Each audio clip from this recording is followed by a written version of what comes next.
Silicon city ಬೆಂಗಳೂರಿನಲ್ಲಿ ಮತ್ತೊಂದು cooker blast ಆಗಿದೆ.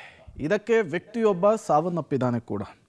ಈ ಸ್ಫೋಟದ ಹಿಂದೆ ಹಲವು ಅನುಮಾನಗಳು ಕೂಡ ಈಗಾಗಲೇ ಶುರುವಾಗಿದೆ. ಜೆಪಿ ನಗರದ 24ನೇ ಮುಖ್ಯ ರಸ್ತೆಯ ಉಡುಪಿ ಉಪಹಾರದ ಮನೆಯ ಬಳಿ ಈ ಘಟನೆ ನಡೆದಿದೆ.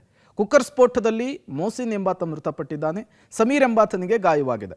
ವಿಕ್ಟೋರಿಯಾ ಆಸ್ಪತ್ರೆಯಲ್ಲಿ ಟ್ರೀಟ್ಮೆಂಟ್ ಅನ್ನು ಕೊಡಲಾಗ್ತಾ ಇದೆ. ಇಬ್ಬರು ಯುವಕರು ಉತ್ತರ ಪ್ರದೇಶದ ಮೂಲದವರು ಅನ್ನೋದು ಗೊತ್ತಾಗಿದೆ. ಸ್ಫೋಟದ ತೀವ್ರತೆಗೆ ರೂಮ್ನಲ್ಲಿ ವಸ್ತುಗಳೆಲ್ಲ ಚಲ್ಲಾಪಿಲ್ಲಿ ಆಗಿಬಿಟ್ಟಿದೆ. ಪ್ರಾಥಮಿಕ ತನಿಖೆಯಲ್ಲಿ ಕುಕ್ಕರ್ ಸ್ಫೋಟ ಅನ್ನೋದು ಗೊತ್ತಾಗ್ತಾ ಇದೆ. ಸಣ್ಣ ಪುಟ್ಟ ವೈರ್ಗಳು ಕೂಡ ಸಿಕ್ಕಿದೆಯಂತೆ. ಈ ಹಿಂದೆ ನಡೆದ ರಾಮೇಶ್ವರಂ ಕೆಫೆಗೂ ಮೊದಲು ಅದೊಂದು ಸಿಲಿಂಡರ್ ಸ್ಫೋಟ ಅಂತ ಹೇಳಲಾಗ್ತಿತ್ತು. ಬಳಿಕ ಅದು ಭಯೋತ್ಪಾದಕ ಕೃತ್ಯ ಅನ್ನೋದು ತನಿಖೆಯ ಮೂಲಕ ಗೊತ್ತಾಯಿತು.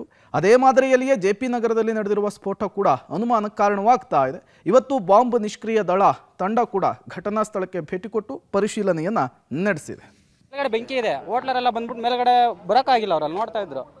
ಬಂದಮೇಲೆ ಅಲ್ಲಿ ಆಚೆ ಬಂದು ನೋಡಿದ್ವಿ. ಅವ್ರು ಹಿಡಿದ್ಬಿಟ್ಟು ಓಡ್ ಬಂದ್ಬಿಟ್ರು ಹುಡುಗರು ಇಬ್ರು. ಒಬ್ಬನಿಗೆ ಮಾತ್ರ ಫುಲ್ ಬರ್ನಿಂಗ್ ಆಗ್ಬಿಟ್ಟಿತ್ತು. ಇನ್ನೊಬ್ಬನದು ದಪ್ಪಕ್ಕಿದ್ರು ಅವರು. ಆವಣ್ಣ ಬಂದ್ಬಿಟ್ಟು ಫುಲ್ ಎಲ್ಲ ಚರ್ಮ ಎಲ್ಲ ಕಿತ್ಕೊ ಬರ್ತಾ ಇತ್ತು. ಒಂದು 12 ಗಂಟೆ ಆಗಿ ಸರ್. 12:12 ಸರ್. ಫುಲ್ ಬೆಂಕಿ ಹತ್ಕೊಬಿಟ್ಟು ಸರ್. ಏನು ಭಯ ಆಗ್ತಾ ಇತ್ತು.